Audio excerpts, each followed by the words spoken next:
When I placed my resignation letter on Victor Grant's desk, he did not get angry first. He went white, as if every line of power inside him had been cut at once. For years, I thought the worst pain was having someone steal credit for my work. But what finally woke me up was not the betrayal itself. It was watching the man who betrayed me realize I was no longer standing there to save him. The moment I walked into Victor Grant's office with my resignation letter in my hand, I expected myself to shake. I thought my fingers would go cold, or my voice would crack, or at least my heart would beat hard enough for me to hear it in my ears. But it did not happen that way. The strangest part was how calm I felt. Victor was sitting behind that large wooden desk I knew too well. The same desk I had stood in front of countless times to report failures, request material approvals, or explain why the production floor was still alive after one more careless decision from above. When he read the first line of my letter, the color drained from his face very quickly. It was not ordinary surprise. It was the blank, bloodless look of a man seeing the final door close in front of him. My name is Emma Ride. I am 54 years old, a senior hydraulic systems technician. And for almost 2 decades, I was the person who stayed late when everyone else left, answered calls before sunrise, and repaired problems I had not created, so Grant Industrial Supply could still ship on time. I used to believe consistent work would speak for itself. I used to believe that if I did good work long enough, someone would eventually see it. But that morning, while Victor stared silently at my resignation letter, I understood something very clearly. Some people only recognize your value at the exact moment they lose access to it. The story did not begin with that letter. It began 8 months earlier, on a rain-heavy morning. When Victor called me into his office and told me he needed me to save everything, that day, Victor closed the office door behind me. He rarely did that unless he wanted the conversation to feel important, or unless he wanted the person across from him to believe they were being offered an opportunity instead of being handed a crisis. He stood near the window with his arms folded, not sitting down. I had worked with him long enough to understand that posture. It was not the stance of a man asking for help. It was the stance of a man preparing to turn an emergency into a favor he was supposedly giving someone else. He told me the Aurora line was in serious trouble. I did not need him to explain. The Aurora line was where we assembled hydraulic actuator units for Aegis Defense Systems, a contract worth $320,000 each quarter. The previous lead had left 4 months earlier, leaving behind half-finished documentation, patched-together procedures, and specifications that were passed around by habit more than by control. Amanda Ross, the procurement officer at Aegis, had already flagged us twice. A third warning would mean the contract was gone. Victor said he needed me to rebuild the entire operation. I asked what would happen if I did. He answered immediately, the supervisor position would be mine. You have my word. Emma, he said. It sounded firm. Years earlier, I might have softened at that kind of certainty, but after 18 years, I had learned that a sincere tone does not always belong to a sincere person. I told him to put it in an email. He gave a small laugh, as if I was being overly cautious. But that afternoon, the email arrived. Fix the line. The supervisor position is yours. Victor Grant's name was at the bottom. I saved it in 3 different places, because I have always saved everything. The first 6 weeks felt like digging through a collapsed house with my bare hands. The Aurora documentation was not merely messy, it was almost untrustworthy. Some procedures were started and abandoned halfway through. Torque specifications were missing source verification. Inspection steps existed on paper but were not performed the same way across shifts. The previous lead had been patching the system for so long that no one could clearly separate the original standard from the habits that had developed around convenience. I began from nothing. I read every record, compared every measurement form, checked every contact point on the actuator housings, and rewrote the assembly procedure in a sequence any shift could follow. I built a material verification system so we would know exactly what entered the line before it became a defective product. I was not only repairing documentation, I was repairing the way the entire department thought about quality. There were nights when I came home with the smell of machine oil still in my hair, my wrists aching from notes, my eyes dry from staring at specifications for too long. But inside me, I still kept a small piece of belief alive. I thought maybe this time, my work would not be swallowed like all the other times. If you have ever worked yourself to exhaustion just to prove your value to someone who should have seen it long ago, comment the number 1 so I know you understand that feeling. I did not need pity back then. I only needed a promise to be kept. And because Victor had written it down, I told myself I had the right to trust him one more time. Even though somewhere deep inside, I knew that trust was standing on unstable ground. 2 months after the rebuild began, our material supplier in Ohio sent us a batch of aluminum alloy that did not meet specification. To the naked eye, the actuator housing blanks looked perfectly normal. They were clean, bright, properly sized, and packaged like every batch before them. But experience is not only seeing what everyone else can see.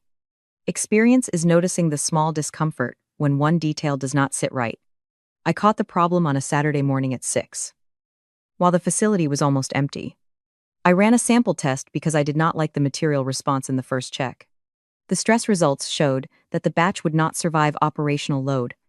At that point, we already had $28,000 worth of actuator housings staged for shipment. If I had let them pass, every one of them would have become a failed product. And not only the Aurora line, but the credibility of Grant Industrial itself would have taken the damage.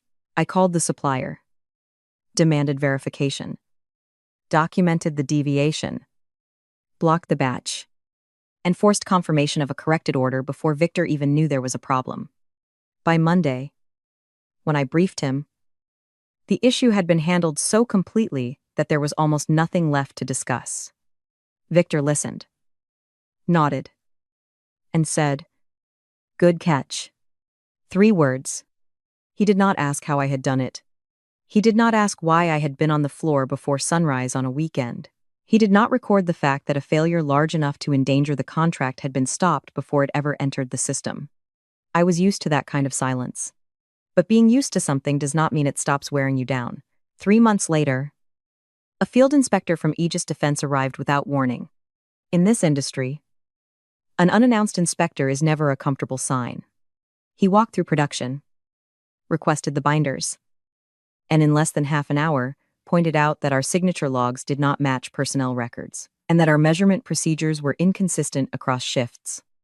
I immediately saw the worst possible outcome, a negative report, a suspended contract, and Victor, using the very chaos I was trying to repair as a shield for himself. I asked the inspector for 1 day. Then I sat for 11 straight hours and rebuilt the quality documentation system from the ground up. I cross-checked every signature, standardized every form, linked measurement records to control points, and tied each assembly stage to a traceable inspection sequence. At 7 that evening, when I placed the completed binder in front of the inspector, he turned the pages slowly. Finally, he said the system was better than what most facilities maintained. He asked who had put it together. I said I had. He wrote down my name and asked me to spell it carefully. If you are still watching and you believe the people who quietly save entire systems deserve fair recognition, please, like this video. The following week, Victor stood in front of the department and announced that we had held the contract because of strong departmental leadership. He looked at almost everyone in the room during that speech. But he did not look at me once. I sat there, with my hands resting on my knees, and told myself the supervisor role would still come. I told myself that because I was not ready to admit that my name had just been erased in front of everyone. That evening, when I got home, Daniel saw it before I said anything. He was sitting at the kitchen table with his laptop open. He looked up once and asked if the day had been rough. I told him I was just tired. He did not press. That is one of the things I have always been grateful for in Daniel. He never tries to drag words out of me before I am ready. He simply stays there, quiet enough for me to put down what I have been carrying all day. I poured a glass of water, stood by the counter, and thought about the 11 hours I had spent rebuilding the documentation system. I thought about how all of it had just been folded into one vague phrase and converted into someone else's leadership glow.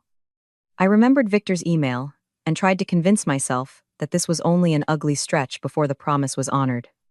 6 months into the project, Amanda Ross sent a formal letter to Victor. The letter was addressed to him, but my name appeared several times. Amanda wrote that my restructuring of the Aurora assembly documentation represented the most meaningful quality improvement they had seen from a Tier 2 supplier in years. I found out about the letter, not because Victor showed it to me, but because Owen Mercer casually mentioned near the tool area that Aegis had sent praise about me. I went to Victor's office and asked for a copy. He said he had been planning to forward it. He sent it 3 days later.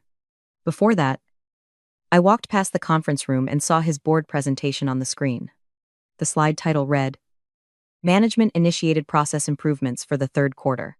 Beneath it were my protocol rewrite, my material verification system, and my audit response. My name appeared only in small text in the notes, project support. Ride. That afternoon, I went to Victor's office before the end of the shift. I closed the door and told him directly that he was presenting my work as management initiatives. He looked up from his laptop with the expression of a man who had already prepared his script for this conversation. He said he was presenting department results and that my contributions were included in them. I told him the problem was that my name was not included.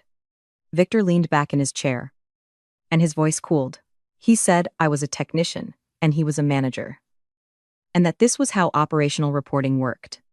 Then he added a line I had heard too many times, your time will come. I reminded him of the supervisor role he had promised. He said everything was still in process. Then he opened his laptop again. A small gesture that clearly told me the conversation was over. I walked home by the longer route that evening. 18 years is not a light number. I had once turned down a better job offer, one that paid $19,000 more a year, because Victor had pulled me aside and told me I was too valuable to Grant Industrial, that the company would make it right.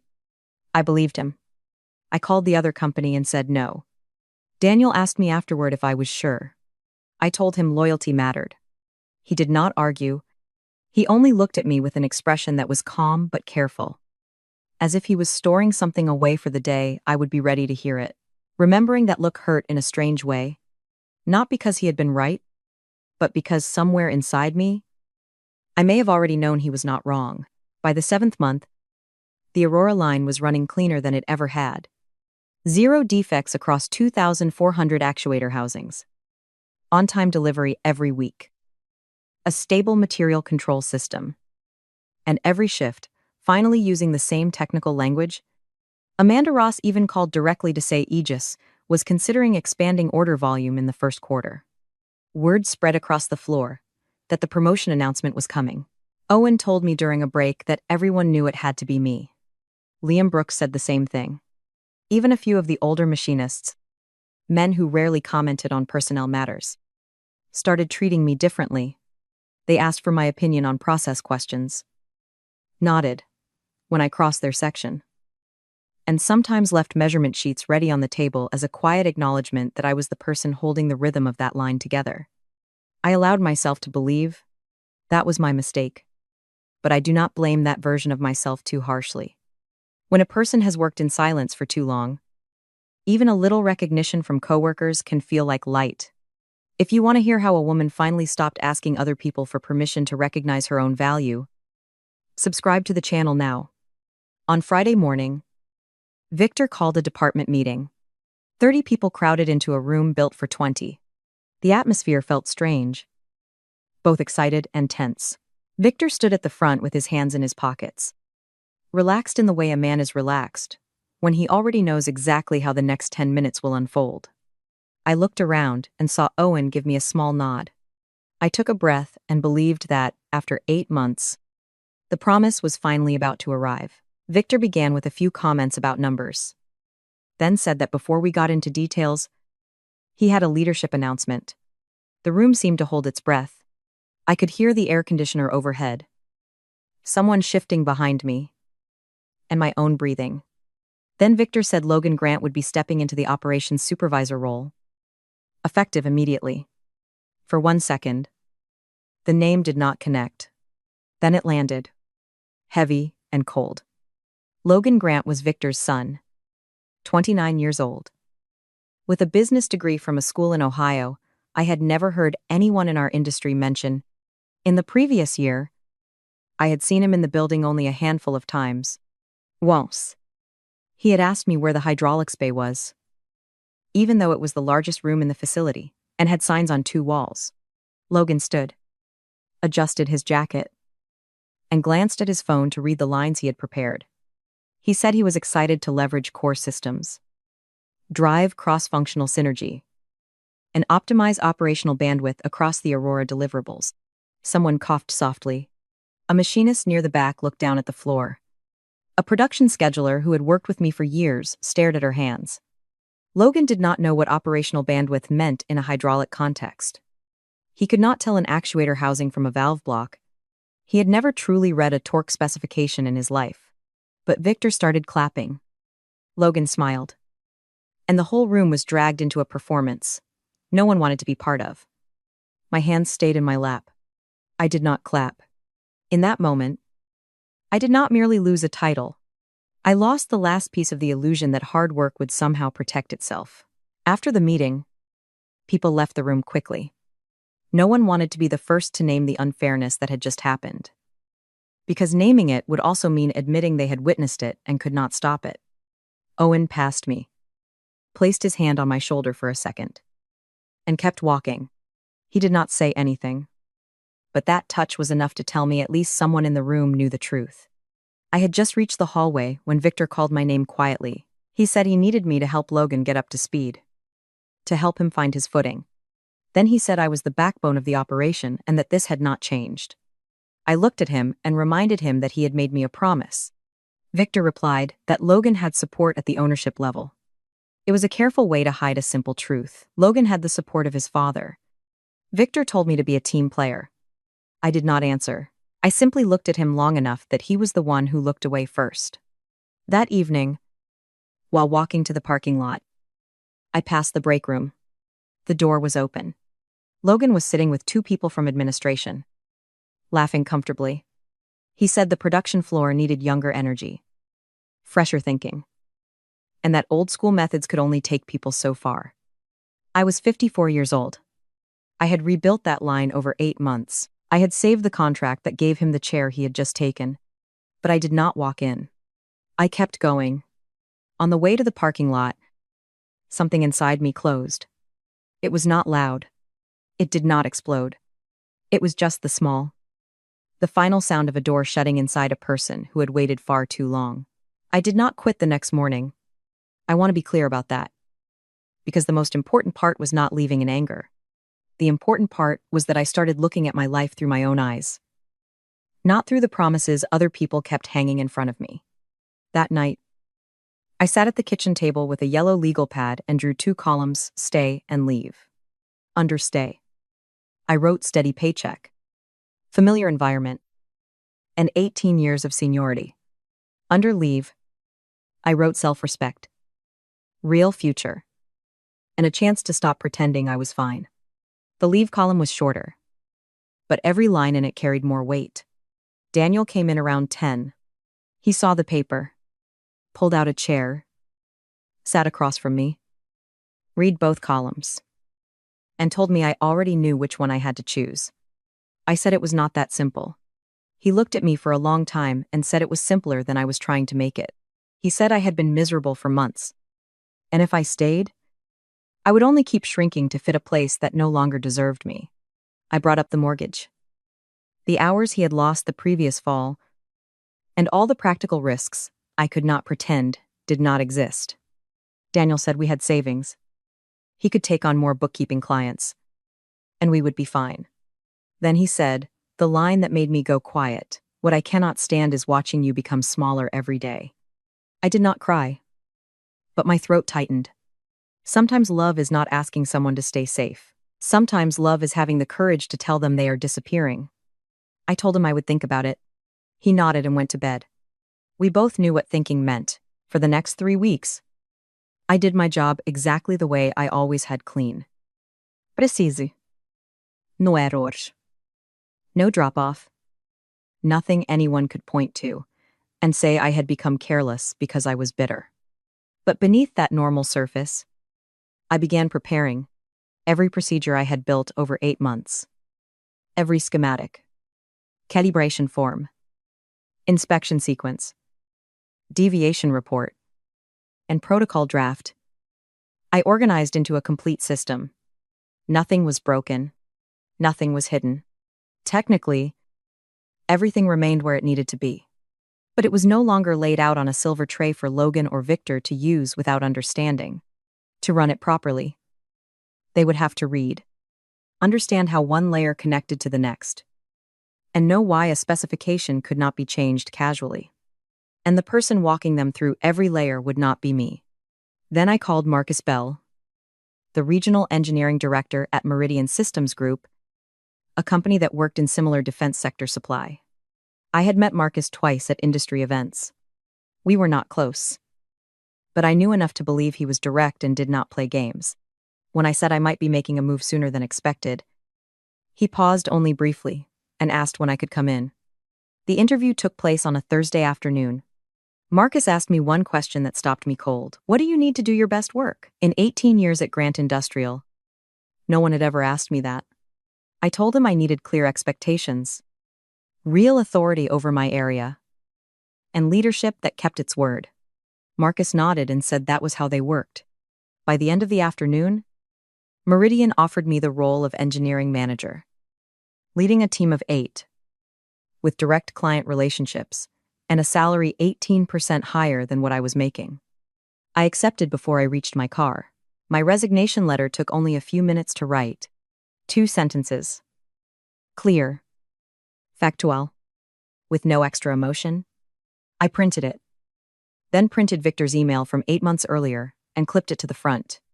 The line, fix the line. The supervisor position is yours, sat there plainly, with his name at the bottom. On Wednesday morning, I walked into Victor's office. He was on the phone, feet propped on the edge of his desk, laughing at something on the other end. He raised a finger to tell me to wait. I placed the papers on his desk and stepped back. When the call ended, he was still smiling. He picked up the papers. Read the first line. And the smile fell from his face. Then he saw the email underneath. I watched his expression move through 3 or 4 states in a few seconds. Surprise, recognition, calculation, and then panic.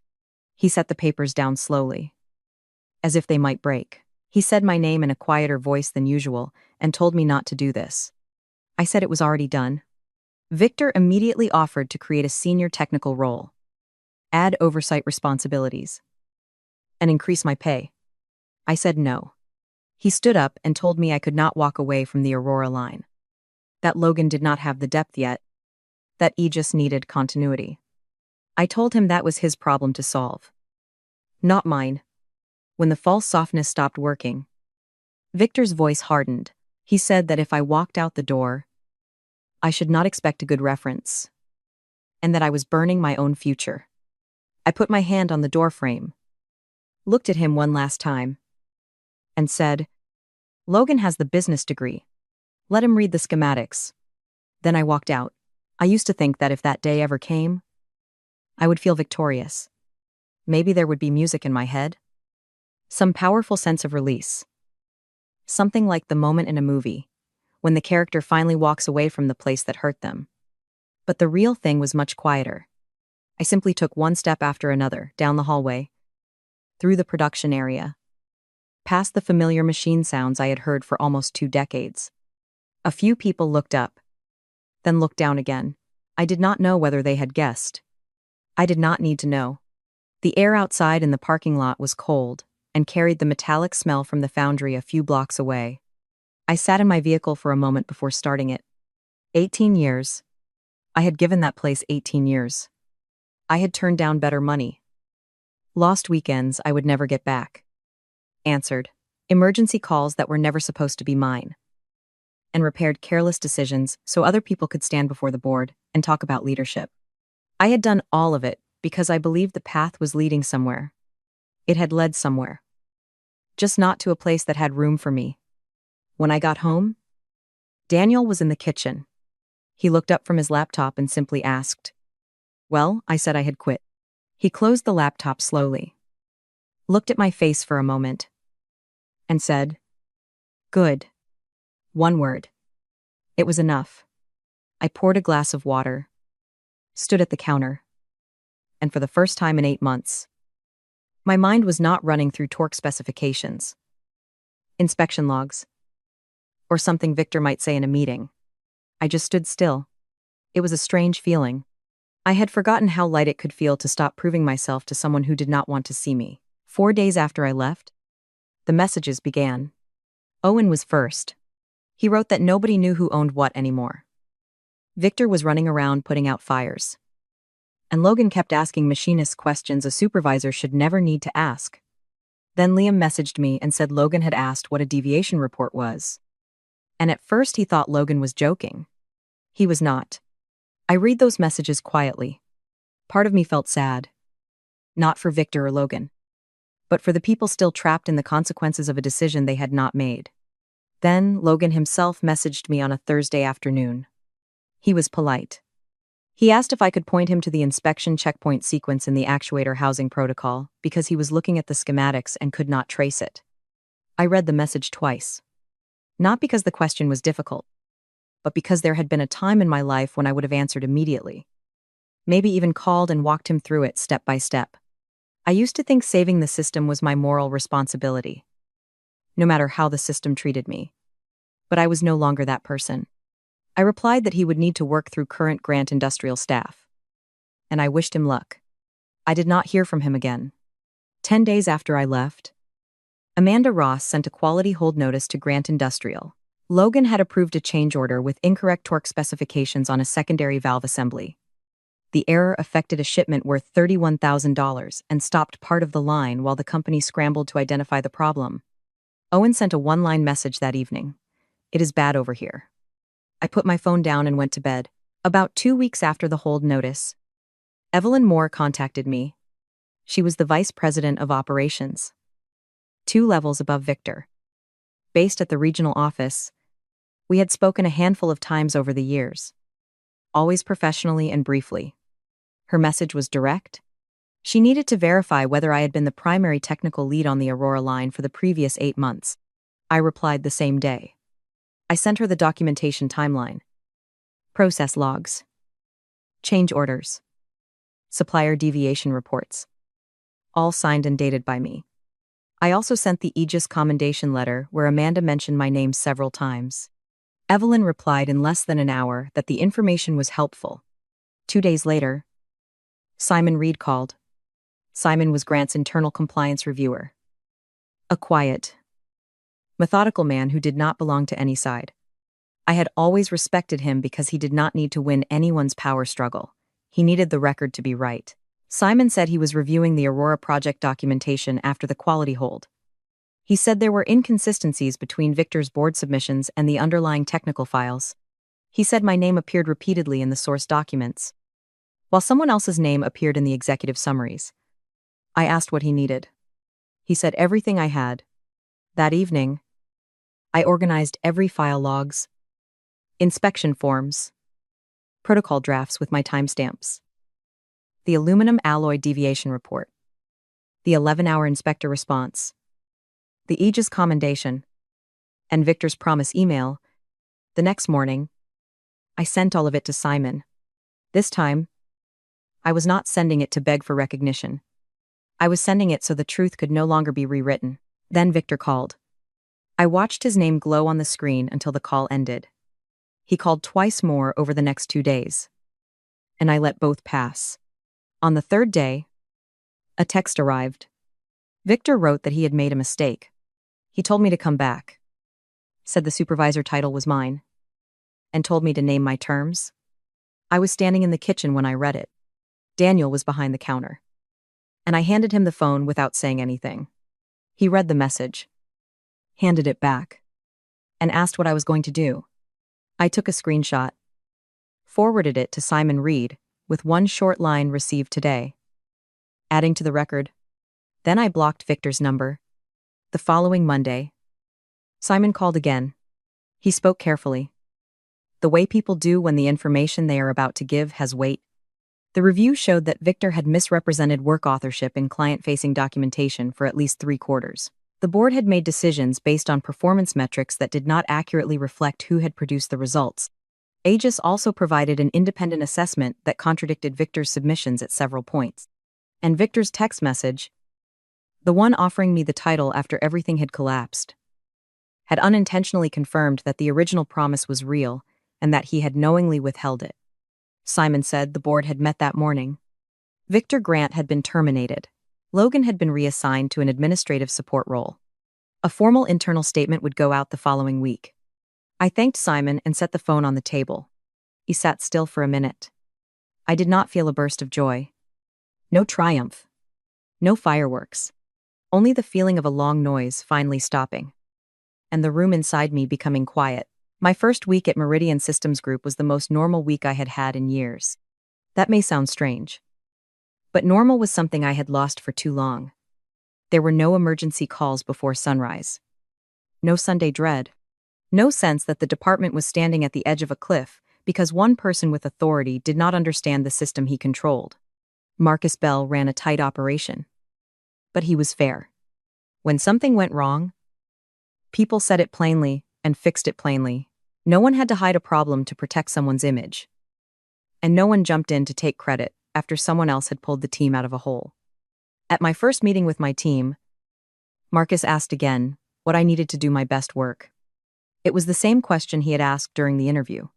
I gave the same answer. And he nodded the same way. Only then did I realize he was not asking to sound kind. He asked because he actually wanted to know. 5 months later, Meridian won the Aegis contract that Grant Industrial had lost. Amanda Ross told Marcus directly that they had followed Emma Reed. Not the company name. Marcus told me that on a Friday afternoon, he said it in the voice of someone who understood that some sentences need to be heard after too many years of being erased. I thanked him and went back to work. I did not need to stand up and make a speech. I did not need to call Victor. I did not need to prove anything else. The work finally spoke for itself. But this time it spoke in a room where someone was listening. And sometimes the difference between being used and being valued is not the number of hours you work. It is who stands in front of your results when the lights come on. That weekend, my son Ryan called.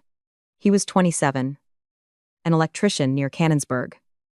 And he had been watching everything from the outside without saying much. Ryan asked if I remembered that I had always taught him loyalty mattered. I said yes, because I still believed it. He asked whether loyalty had really mattered in this case. I stayed quiet for a moment, not because I did not have an answer, but because I did not want to hand my son a sentence that sounded good but was not true. Finally, I said yes. Loyalty still mattered. I had simply pointed it at the wrong person for too long. Ryan was silent for a few seconds, then said that was fair enough. I smiled, because it was the right answer. Not the kind of right that makes everything neat, but the kind of right that preserves the complexity of life. I do not want my son to grow up thinking loyalty is foolish. Loyalty to someone who values you is a virtue. Loyalty to someone who turns your dedication into a leash will only drain you. I also do not want him to believe that leaving is betrayal. Sometimes leaving is the only way to stop betraying yourself. It took me years to understand that. Maybe it was because I came from a generation taught to keep our heads down. Do good work. And trust that good people would be seen. But a workplace is not always naturally fair. Some people will keep moving the finish line because they know you will keep running. And the day you stop, they will call you disloyal, only because they can no longer control your devotion. After all of it, this is what I know for certain.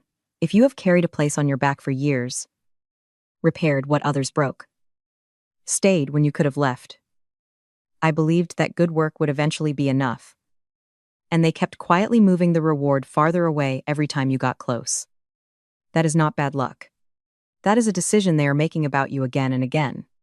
They have decided you are more useful when you are silent.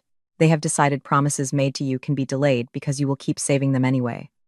They have decided your work can sit under someone else's name because you are too professional to make a scene. But you do not have to tear the room apart to reclaim your worth. You do not have to beg them to see you. You do not have to turn pain into some grand act of revenge. Sometimes the strongest thing you can do is work clean until the last day. Keep complete records. Tell the truth at the right time. And walk out of the place that got used to treating you like a replaceable part. I did not leave Grant Industrial to destroy Victor. I left to save what was left of myself. The fact that the truth later found its way to the right place was only the result of what he had chosen. Work does not lie. Records do not lie. And your value does not disappear just because someone refuses to say your name. Thank you for watching this story all the way to the end. If it reached you, please leave a like, subscribe to the channel, and remember that some doors close not to punish us, but to finally let us walk out of the place that made us forget how much we were worth.